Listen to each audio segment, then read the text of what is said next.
Hello everyone and welcome to my channel. My name is Carmel Gilbert, writer, editor, and self-publisher of the book The Hells of Addiction. The Hells of Addiction is an autobiography of my life story while being addicted to alcohol for over 30 years. And today I like to talk about sobriety. But first I would like to say I know it's been a long time since I uploaded a video, and I do apologize for that. But as I said, I want to talk about sobriety.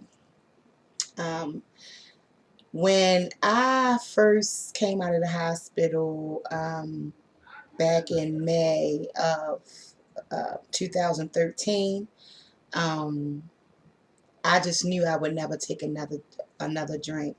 The doctor had just told me that I was going through severe withdrawals and my blood pressure was extremely high, and I knew if I didn't stop drinking I would wound up dying in a year, and I wasn't having that. I had a whole lot of living to do, and I think most addicts and alcoholics have to make that decision at some point in their lives, or they will wound up being in someone's cemetery at their final resting place.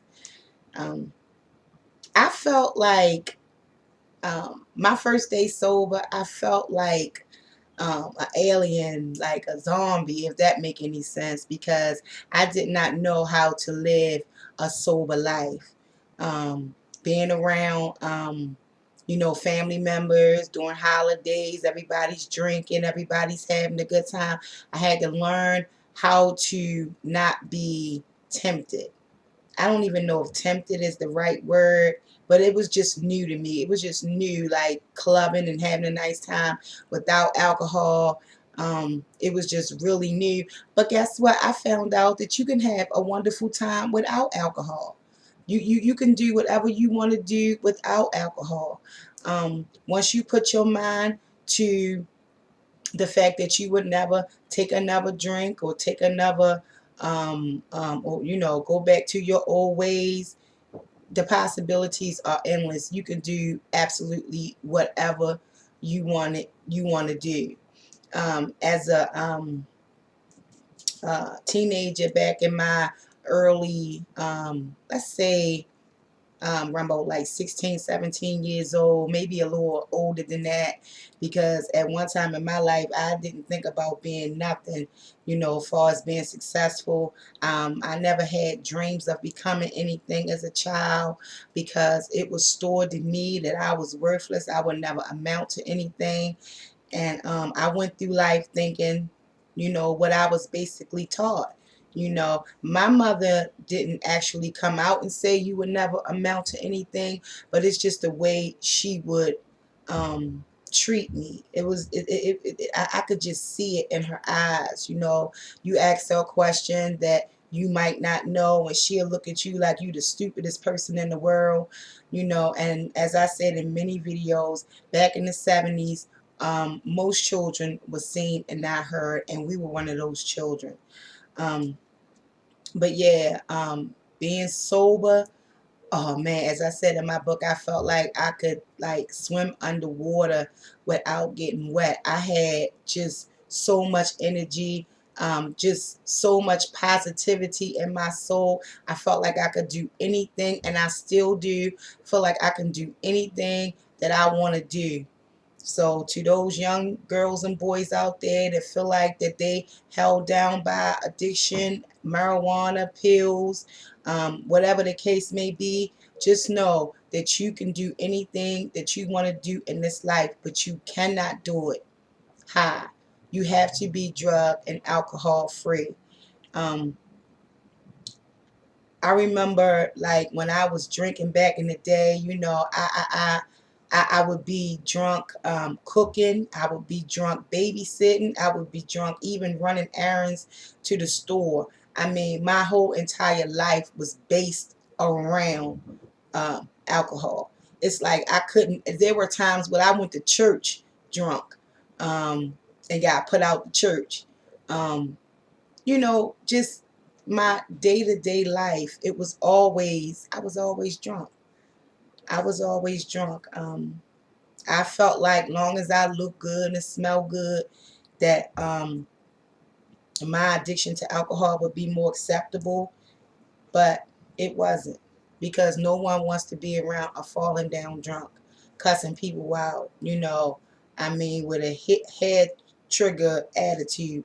Nobody wants to be around anybody like that. So, um, there were times where I wasn't invited to family functions and birthday parties and things of that nature because, nobody wanted to be around me.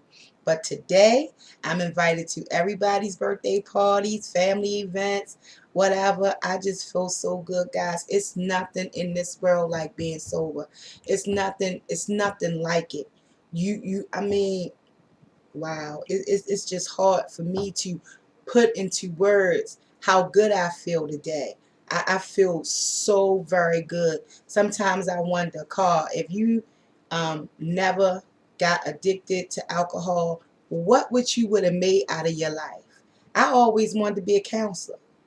I always knew that it was something in me that needed to come out. I needed to tell my story. I needed to help somebody. But guess what? I had to live first. You can't tell a story if you hadn't lived certain things.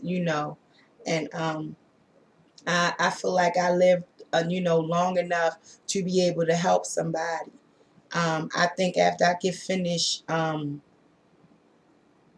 writing my books, I just might, go to college or something, because that's my dream. Other than writing books, that's my dream, to go to college and prove to myself that I can do it. When somebody tells you constantly that, or make you feel that you would never amount to nothing, eventually you will start believing that you're nothing. And a lot of times you won't even try, to get off of that step, to get out that bed, to get out that whatever depression that you're going through. But there is hope, guys. It really is. I mean, if I can stop drinking, I know anybody can. I know anybody can. But we all are individuals. We all are individuals. You have to want to stop drinking. Um, I've been to plenty of AA meetings and things where I went there drunk. AA didn't help me. Now, I'm not saying don't go to AA, because there are facilities out there that can help that addict or that alcoholic or whatever. But for me, it didn't work. I needed straight up God to help me. I mean, I needed the word of God. I needed God to literally put his hands on me and touch my soul in order for me to stop drinking. And I believe that's exactly what he did. The higher power within you, or I mean, within your mindset, whoever you believe in, which I believe is only one God, but that's another story. But I believe God will help you get through whatever that you need to get through. And there always hope. All you gotta do is just pray. Pray and ask God. I mean, I wake up in the morning, no hangovers. Oh man, I used to take tons of Advils, tons of, things that will help me get over that hangover. I remember when I was like 19, 18 years old, had a real bad hangover. And I asked my aunt, I said, aunt, I'm just feeling real, real bad, And now, mind you, I never even thought about taking another drink. I wrote this in my book. It's titled How to Cure a Hangover. And I asked my aunt that one day, and she said, take another drink. I took the drink, and I was drunk all over again. And the next day, I had a hangover again. So I knew that that wasn't the right remedy for a hangover. It made me feel better, but it didn't take it away completely. But anyway, guys, I just want to say that I just it's just so wonderful being sober. It really is. And like I said, if I can do it, you can too. And with that said, guys, I'm gonna say God bless you. and have a drug-free day. Bye-bye.